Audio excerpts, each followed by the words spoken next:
La loi relative à la sécurité nationale pour la RAS de Hong Kong a suscité l'intérêt des pays occidentaux au cours des 2 sessions. Le projet de loi a été fortement critiqué par les politiciens et les médias occidentaux. Cette loi peut-elle vraiment rogner l'autonomie et la liberté de Hong Kong ? Typiquement, un grand nombre de ceux qui critiquent ouvertement Beijing voient les choses d'un point de vue étroit et local. En fait, de plus en plus, les pays étrangers considèrent Hong Kong comme faisant partie de la Chine. D'un point de vue réaliste, Hong Kong aura besoin de se rapprocher de la Chine continentale pour leur bien-être à tous les deux.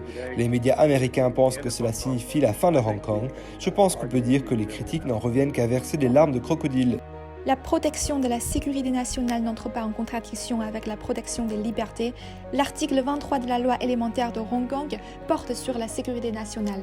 Cependant, cet article a été délibérément stigmatisé et lorsqu'il a été présenté à l'organe législatif de Hong Kong en 2003, il n'a pas été promulgué. Ses opposants avaient insisté sur le fait qu'il menaçait l'autonomie de la ville et avaient organisé des manifestations en masse.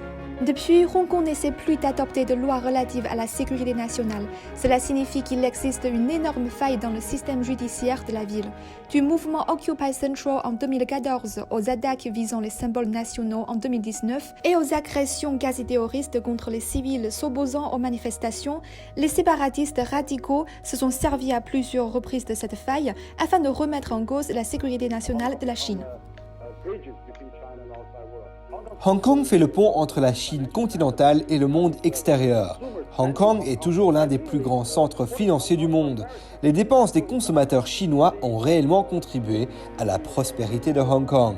Il est donc fâcheux de voir qu'un petit groupe d'individus à Hong Kong cherche l'indépendance, ce qui, je trouve, est ridicule. La région de la Grande Baie est vraiment un avenir d'espoir pour Hong Kong. La Grande Baie offre des opportunités aux jeunes Hongkongais pour s'y installer, créer une entreprise, acheter un appartement ou même y fonder une famille.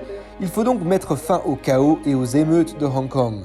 Le gouvernement doit faire quelque chose et le corps législatif doit également adopter des résolutions. Voici la ligne rouge, vous ne pouvez pas la passer. Je crois que la nouvelle politique à venir est vraiment dans l'intérêt de Hong Kong, avantageux pour la prospérité, la paix et la stabilité du pays. Depuis que Hong Kong est revenu dans le giron de la Chine, les pays occidentaux n'ont eu de cesse de créer des heurts. Ces forces anti-chinoises se sont faites de plus en plus provocatrices en 2019. En mai 2019, Nancy Pelosi, présidente de la Chambre des représentants des États-Unis, et Mike Pompeo, secrétaire d'État, ont rencontré plusieurs protestataires. En octobre 2019, Ted Cruz, sénateur américain, s'est habillé en noir en signe de soutien aux protestataires. Le 15 octobre 2019, la Chambre des représentants américains a voté en faveur de la loi pour la démocratie et les droits humains à Hong Kong. Le 19 novembre 2019, c'était au tour du Sénat américain de voter en faveur de cette loi. Il y a toujours eu une sorte de position apocalyptique vis-à-vis de la Chine par rapport à la prise de contrôle de Hong Kong par la Chine en 1997.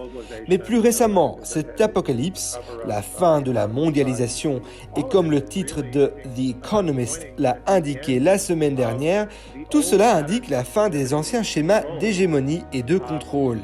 Mais inversement, ce que nous voyons, c'est un phénomène très étrange. C'est que les États-Unis et la Chine ont de plus en plus de points communs en termes de leur jeune génération, en termes de la façon dont la technologie transforme la société, ainsi que comment la culture fonctionne.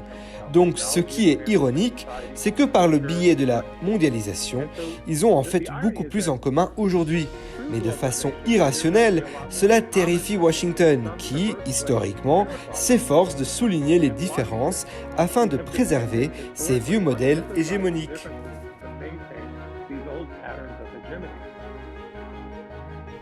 Les vieux modèles hégémoniques n'ont plus leur place dans le monde d'aujourd'hui. La loi vise à protéger la sécurité nationale, cela n'a rien à voir avec une violation de la liberté.